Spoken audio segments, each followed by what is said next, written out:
MLC Anamika Singh Patel ने बड़ा बयान दिया है। आपको बता दें, तेजस्वी यादव के द्वारा प्रधानमंत्री को पत्र लिखने जाने पर अनामिका सिंह ने बयान देते हुए कहा कि तेजस्वी यादव पूरी तरीके से ध्वस्त हो चुके हैं। तेजस्वी यादव को विकास की बात करनी चाहिए, लोगों को गुमराह करने की बात नहीं करनी चाहिए। उनके पास न कोई विषय है, न ही उनके दल के पास कोई विजन है। तेजस्वी यादव आरक्षण के विषय में बात करते हैं तो दया आ जाती है। वह खुद पढ़े लिखे नहीं है तो उनको संविधान क्या समझ आएगी। जो 9वीं फेल है, किताब खोलने से पहले उसके पसीने छूट जाएंगे। ऐसे संविधान क्या बताएंगे वो? जिस जाति से आते हैं उस जाति का उत्थान नहीं कर पाते। पप्पू यादव पर दया कर देते उनका करियर बनाने के लिए। तमाम मुद्दों को लेकर काफी कुछ सुनाती नजर आई अनामिका सिंह पटेल तेजस्वी यादव को।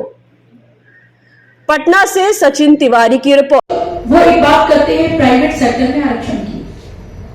भारतीय जनता पार्टी बात करती है, हम बात करते हैं संविधान की, हम बात करते हैं, हम जो कोर्ट है हमारा न्यायालय, उसके सम्मान की बात करते हैं। हमने हरियाणा में ऐसी चेष्टा की, हरियाणा गवर्नमेंट में भारतीय जनता पार्टी की सरकार ने उन्हें आरक्षण देने की प्राइवेट सेक्टर में हमने दिया, परंतु उसे जब हाई कोर्ट ने कहा कि इस तरह से नहीं करना है, इस पर सोचने विचारने की और कुछ आगे भी काम करने की आवश्यकता है, तो उस पर काम किया जाएगा, उसके विषय में सोचा जाएगा। क्योंकि कोई भी योजना भारत के विकास की बात करते समय, किसी भी आरक्षण की बात करते समय हम सबका साथ, सबका विश्वास, सबके विकास की बात करते हैं। हम भारत को सुदृढ़ बनाना चाहते हैं, हम तो स्वर्ण आरक्षण की भी बात करते हैं। हम किसी तरह की जाति तुष्टीकरण की बात नहीं करेंगे, हम धर्म के तुष्टीकरण की बात नहीं करेंगे, और हम तो स्वर्णों को भी आरक्षण देने की बात करेंगे। और स्वर्ण भी इसी भारत की संतति है, स्वर्ण भी इसी भारत की संतति है, ओबीसी भी इसी भारत की संतति है, इसी भारतवर्ष की दलित भी और आदिवासी भी। तो जिसको एक पिता जिस तरह से घर में तय करता है कि जो बच्चा मेरा थोड़ा कम सक्षम है, थोड़ा कमजोर है, उसको ज्यादा कुछ चीज दूंगा, परंतु और जो मेरा थोड़ा ठीक सक्षम बेटा है उसको भी नजरअंदाज नहीं करूंगा, उसके साथ भी न्याय करूंगा। तो हम तो स्वर्ण की भी बात करेंगे, हमने तो उन्हें भी आरक्षण दिया। और हम जितने भी दलित हैं, आदिवासी हैं, हम उनके आरक्षण है। जब तक भी भारत का एक एक भारतीय जनता पार्टी का कार्यकर्ता है, इस आरक्षण के विषय में तेजस्वी जी आपको चिंता करने की आवश्यकता नहीं है। आप महिला आरक्षण के नाम पे अपने परिवार में आरक्षण की चिंता करिए कि रोहिणी जी के बाद आप कौन सी बहन को आप अगले विधानसभा में चुनाव लड़ाने होंगे, या हो सकता है अपनी पत्नी के लिए भी आपको सीट रिजर्व करनी हो, तो आप उस आरक्षण की चिंता करिए अपने और अपने भाई के लिए।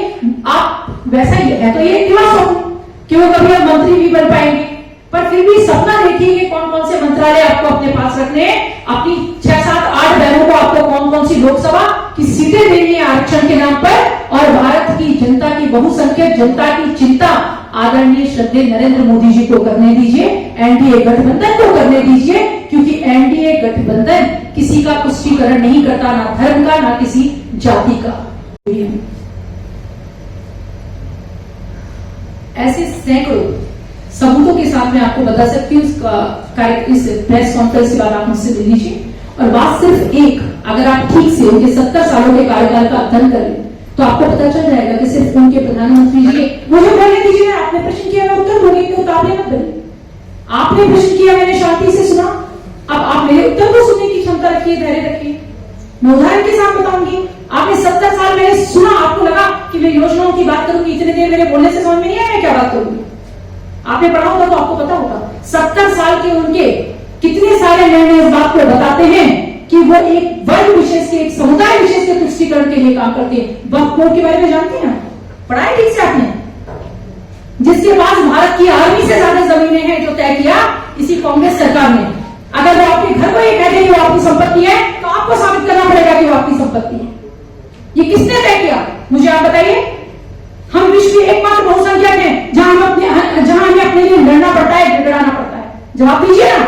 वो भारत के नागरिक हैं, बात करते हैं भारतीयों की, ओबीसियों की, राम मंदिर में क्यों नहीं कहते वो पूजा करने? इस बात का जवाब है आपके पास?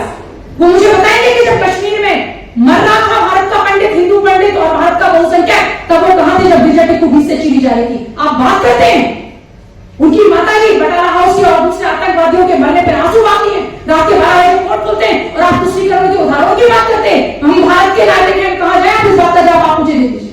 भारत का बहुसंख्यक किससे बात करेगा? और आप जो बात कर रहे हैं प्रधानमंत्री जी की, वो तो पुराना विषय है, उससे भी मैं आपको सबूत दे दूंगी। राहुल गांधी जी जो वर्तमान में बात कर रहे हैं, ममता बनर्जी, वो तो आप लगातार देख रहे होंगे। तो मेरे प्रिय मित्र, प्रिय पत्रकार, अध्ययन करिए, मेरे सवाल का जवाब दिया, आप सुनो कब बोले और वो डेट और समय मैं आपको कहूँ निकाल के बता सकता कई रिपोर्ट में ये बातें झूठी आपकी रिपोर्ट में उनके वक्ताओं की बात कर रहे हैं, आप उनके वक्ताओं की बात कर रहे हैं, रिपोर्ट्स में नहीं। रिपोर्ट किसी रिपोर्ट की बात कर रहे हैं? बड़े बड़े चैनल का रिपोर्ट आया उन्होंने कहा है ऐसा। मैं आपको पूरे पहले बता दूं, इस देश के संसाधनों पे अल्पसंख्यकों का, खासकर मुसलमानों का पहला हक है। बताऊं मैं आपको क्यों आवश्यकता पड़ी?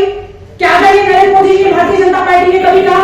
उन्होंने कहा 4 जातियां हैं और इस देश के संसाधनों पे पहला हक गरीब, वंचितों का और शोषितों का है। बहुत मजबूती और जिम्मेदारी से ये बात मैं यहाँ कह रही हूँ। एक विषय, दूसरा विषय वो आरक्षण की बात करते हैं और अनर्गल बात करते हैं, तर्क और तथ्य अलग जाकर बात करते हैं कि हम किसी भी वो बात करेंगे ओबीसी की। हमने तो सबसे ज्यादा ओबीसी सांसदों को टिकट दी, वो बताएं कि उन्होंने कितने लोगों को टिकट दिए परिवार के बाहर।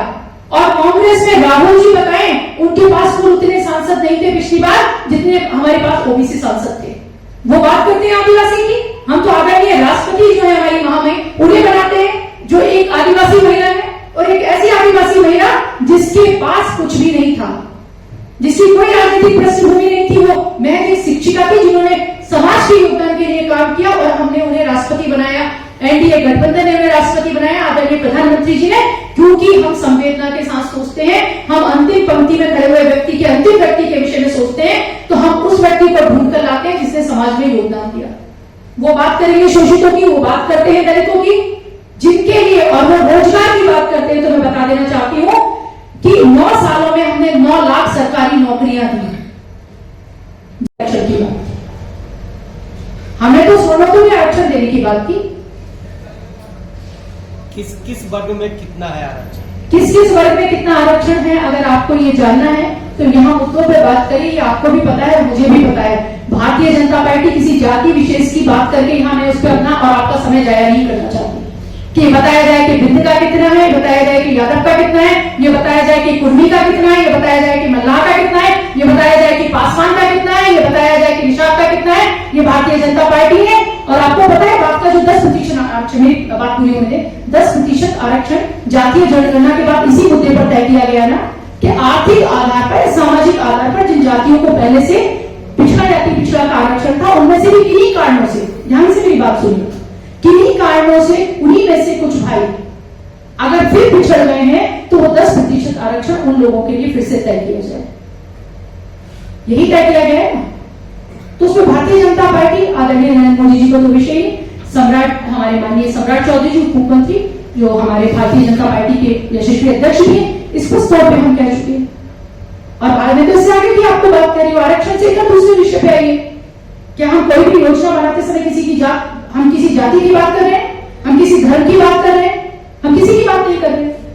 तो ये जातीय संरचना की बातों में उलझाकर, आंकड़ों की बातों पर उलझाकर बिहार की जनता को बिल्कुल भी दिग्भ्रमित करने की कुचेष्टा वो न करें।